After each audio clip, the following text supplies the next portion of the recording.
सप्रा साहब कुछ बोलना चाह रहे हैं। सप्रा साहब आपकी बात, उसके बाद मैं आपके पास आऊंगा जीवीएल। और अब बात इस बात की कि एमएफएन पर भी मीटिंग होने वाली है। अपने दर्शकों को पहले हम बताएंगे कि एमएफएन का मतलब क्या है, इसका असर क्या होगा, और उसके बाद आपसे सवाल। लेकिन सप्रा साहब का कमेंट पहले। हमारा ये कहना है कि पहले तो सरकार ने जल्द से जल्द ब्रह्मगत भुक्ति जिन्होंने असाइलम मांगा है उनको देना चाहिए।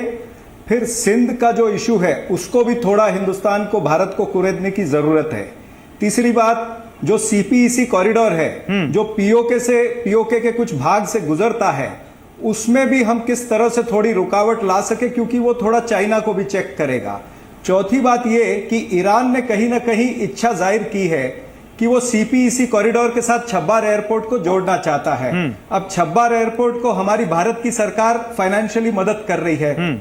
अगर ईरान कोई कारण से उसमें जुड़ना चाहता है, उससे वो चीन के नजदीक होगा, और चीन चाहे आज हमारे साथ दिखता है लेकिन हमारे साथ कभी रहेगा नहीं।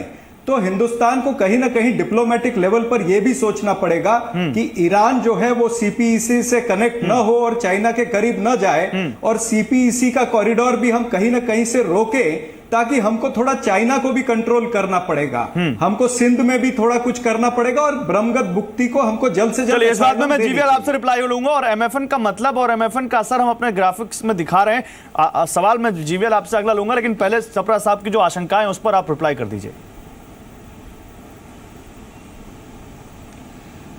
नहीं गौरव, मैंने पहले ही कहा है कि कई तरह के सुझाव है, अपोजिशन पार्टी से सुझाव है, जानकारों से सुझाव है, लेकिन सरकार में बैठे लोग हैं और सरकार सारे विकल्पों पर चर्चा कर रही है। इसमें कौन से कदम पर किस प्रकार की प्रक्रिया होगा, किस प्रकार का निर्णय होगा, मैं इस प्रकार का कोई जवाब नहीं देना चाहता। ये सरकार सारे जो सुझाव है उस पर चर्चा कर रही है। जो भी हमारे ऑब्जेक्टिव्स को अचीव करने के लिए कम से कम जल्दी असाइलम दे दीजिए, उससे बहुत बड़ा प्रेशर बनेगा। सरकार करेगी। तो इसमें नहीं, ये विषय तो सरकार नहीं उठाया ना। मुक्ति असाइलम तभी आया जब प्रधानमंत्री मोदी जी ने इसको एक इश्यू बनाया। विश्व में बलूचिस्तान एक विषय के रूप में उभरा है। तो इसको अंजाम किस प्रकार इसको अंजाम देना है, किस प्रकार इस पे रणनीति बनानी है, ये एक ओवरऑल डिप्लोमेटिक वाजिब बात है, बिल्कुल वाजिब बात है, स्ट्रेटेजी का एक और ये डिसीजन इतनी जल्दी नहीं लिए जाते, लेकिन सरकार निर्णय करेगी। लेकिन आप भरोसा दे रहे हैं जीवीएल की ये सब अंडर कंसिडरेशन है और इन सब पर बातचीत चल रही है सरकार के अंदर। लेकिन जीवीएल, अब मैं मोस्ट फेवर्ड नेशन के दर्जे पर आऊंगा। एमएफएन, जिसको हम शॉर्ट फॉर्म में कहते हैं, एमएफएन के दर्जे पर मीटिंग इसी हफ्ते थी, लेकिन इस सर्जिकल स्ट्राइक के बाद वो मीटिंग टाल दी गई और अगले हफ्ते, आने वाले हफ्ते में इस पर कोई मीटिंग हो सकती है। जीवीएल, क्या ये हम माने कि अब संकेत लगभग यही है कि हम पाकिस्तान से एमएफएन का दर्जा छीन लेंगे, क्योंकि लगता नहीं कि अब कुछ बचा है। ने गौरव, देखिए इसमें हर पहलू पर चर्चा इसलिए हो रहा है कि हम किस प्रकार के निर्णय करें, इससे नफा नुकसान क्या होगा, इस पर कितना दबाव पड़ेगा, इसमें अंतर्राष्ट्रीय स्तर पर क्या निर्णय होगा, क्या इस पर क्या पहलू है, सब कुछ सोच समझकर निर्णय लिया जा रहा है। और ऑब्जेक्टिव यही है कि केवल एक मिलिट्री ऑप्शन से हम इसकी जवाब नहीं देंगे। हम हर स्तर पर राजनीतिक, डिप्लोमेटिक एंड इकोनॉमिक इनिशिएटिव सारे मिला करके इतने प्रेशर पॉइंट्स बनाएंगे, इतनी पेन पॉइंट्स बनाएंगे। नहीं, लेकिन कुछ लोग कह रहे हैं कि सरकार कहीं मजबूर हो जाए, क्योंकि जीवीएल कुछ लोगों ने ये आशंका जाहिर की है। जीवीएल, आप बात सही कह रहे हैं, लेकिन कुछ लोगों ने ये आशंका जाहिर की है कि ठीक है, भारत और पाकिस्तान के बीच भारत के कुल ट्रेड का 1% से भी कम ट्रेड होता है, लेकिन ये ट्रेड बड़ा इम्बैलेंस्ड है और अधिकतर चीजें भारत पाकिस्तान को एक्सपोर्ट करता है। 200, अगर इस साल की बात करें 15-16 की, तो हमने करीब $2171 मिलियन का एक्सपोर्ट किया है और करीब 400 से $450 मिलियन का इंपोर्ट किया है। तो हम ज्यादा वहां पर भेजते हैं। तो कई लोग कह रहे हैं कि क्या इस चीज को भी ध्यान में रखते हुए क्या कोई डिसीजन पे असर पड़ सकता है क्या? अब गौरव, जब सरकार इस पे मीटिंग कर रही है, सारे विषयों पर चर्चा होगा। इसके अलावा कई सारे जो एक्सपोर्ट है वो भी हो सकता है थर्ड कंट्री से जा रही हो। तो लेकिन हमारी जो एक राष्ट्रीय नीति जो बन रही है, इसमें कोई छोटा नुकसान भी होगा, इसका यदि लॉन्ग टर्म बेनिफिट होगा देश के लिए, राष्ट्र के लिए, उस पर निर्णय किया जाएगा। तो लेकिन हर विषय पर इन डेप्थ रिव्यू करना, इसका लॉन्ग टर्म इंप्लीकेशन समझना, इस पर हमारी जो पॉलिटिकल ऑब्जेक्टिव्स हैं इसमें ये कितना मददगार साबित होगा ये देखना, और भारत की छवि है विश्व में एक रेस्पॉन्सिबल कंट्री, एक रेस्पॉन्सिबल स्टेट के रूप में, इस पर किस प्रकार के इसको बढ़ावा देना।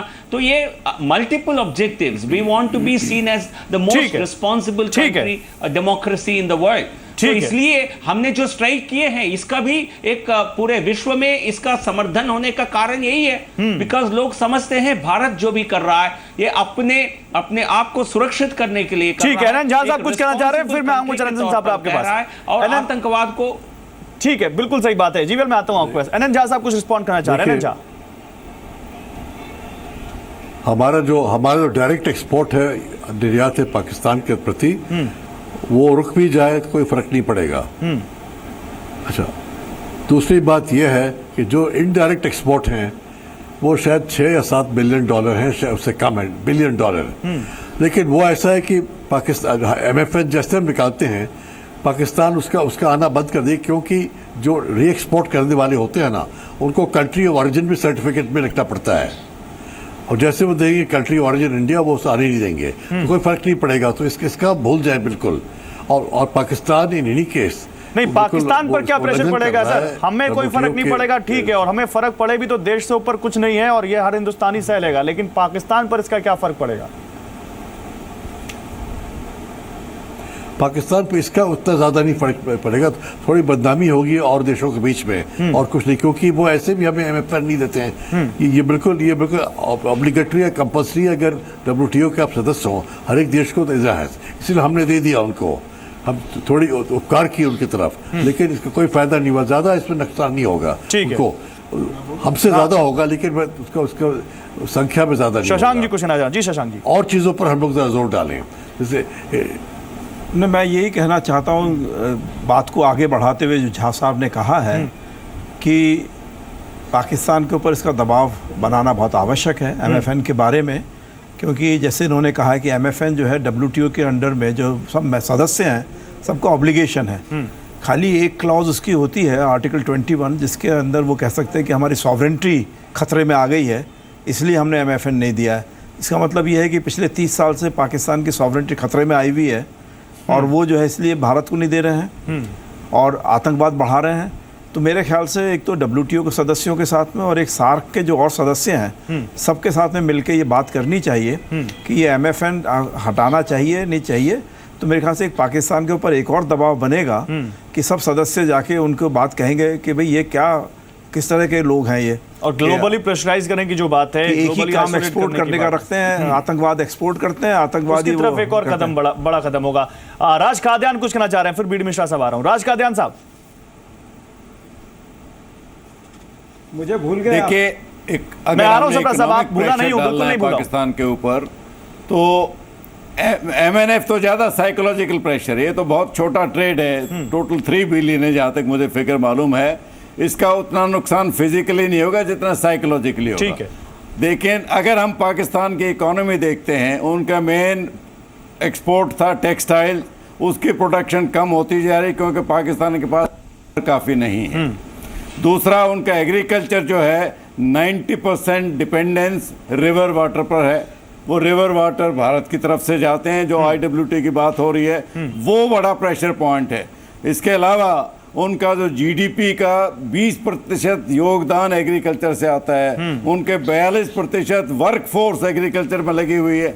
अगर वो हम पानी कंट्रोल कर सकें, हम बेशक चनाब पर ही एक हमने बगलिया डैम बनाया, दूसरा इंटेंड बना सकते हैं ताकि हम पौंडेज बढ़ाएं, जब पाकिस्तान को जरूरत तो हम पानी रोकें, जब उनको नहीं जरूरत तो हम पानी छोड़ें। और ये कह रहे हैं जीवीएल हमारे साथ बैठे हुए, वो कह रहे हैं सब कुछ अंडर कंसिडरेशन है, वो सही प्रेशर है। सर जीवीएल हमारे साथ है, बीजेपी के रिप्रेजेंटेटिव, वो कह रहे हैं कि ये सब कुछ अंडर कंसिडरेशन है, यानी सब कुछ ध्यान में रखा गया और आगे ये सब कुछ किया जा सकता है। तो इसका मतलब ये माने कि सरकार इन सभी चीजों पर सोच समझकर आगे बढ़ रही है, जो बात आप लोग कह रहे हैं। बीडी मिश्रा कुछ कहना चाह रहे हैं, बीडी मिश्रा कह रहे हैं, फिर मैं आ रहा हूं आपके पास चरण सिंह सापरा साहब। बीडी मिश्रा की बात पूरी हो जाए। अभी बात हो रही थी चाबहार पोर्ट की, ग्वादर की और CPZ की। मैं कहना यह चाहता हूं कि अगर चाबहार को भी कनेक्ट करना चाहें सिंकियांग से जो रोड आ रही है तो भी वो बलूचिस्तान से ही होगी, क्योंकि ज्योग्राफिकल जो कंटिन्यूएशन है उसी तरीके का है। मुझे समझ में नहीं आता है कि पहले कराकोरम हाईवे को क्यों नहीं ऑब्जेक्ट किया। अगर उस वक्त ये चेक हुआ होता और इस मामले को उस वक्त भारत अगर स्ट्रांगली उठाता तो शायद मैं ये समझता हूं कि सीपीजेड की भी प्रॉब्लम होती। 1300 किलोमीटर क्रॉस बॉर्डर रोड है वो। लेकिन अगर बलूचिस्तान का हम बलूचिस्तान का हम मुद्दा उठाएंगे, ठीक है सर, समय नहीं सर, ठीक है, ये ईरान सर, समय नहीं, माफ कीजिएगा, पूरा ये खत्म एक फाइनल कमेंट चरण सिंह साहब आपसे 10 सेकंड का, माफ कीजिए समय देना चाह रहा था लेकिन समय खत्म हो चुका है। 10 से 15 सेकंड का बोले चरण सिंह साहब। नहीं, मैं जैसे हम सब ने चर्चा की है कि MFN स्टेटस तो जरूर विड्रॉ करना चाहिए, लेकिन उससे बहुत बड़ा कुछ इंपैक्ट होगा नहीं। मेरे ख्याल से जो ट्रेन सेवा है, जिस तरह से थार एक्सप्रेस है, समझौता एक्सप्रेस है या बस सेवा है, उसको भी हमने तुरंत बंद करना चाहिए। चलिए इस बारे में पूछ लेते हैं। जीवीएल इस पर रिस्पॉन्ड कर दीजिए। Final comment. ओके सर, अभी खाली ट्रेलर दिखाया है, ठीक है, असली फिल्म तो अभी बाकी है। जीवीएल रिस्पॉन्ड कर दीजिए इस पर, फाइनल कमेंट। नहीं गौरव, मैंने कहा है कि ऐसे कोई हर एक विषय पर कोई भी बड़ा हमारे पास लिस्ट हो हम सबके सब करें, ऐसा नहीं होगा। ठीक है, जो भी हमारे तरफ से प्रेशर बनाने के लिए जो भी कामयाबी कदम है वो सबके ऊपर चर्चा होगी, सबके ऊपर चर्चा होगी और होगा तो सरकार करेगी। रखे सामने रखे, इस पे करते रहे, ये कह रहे हैं आप।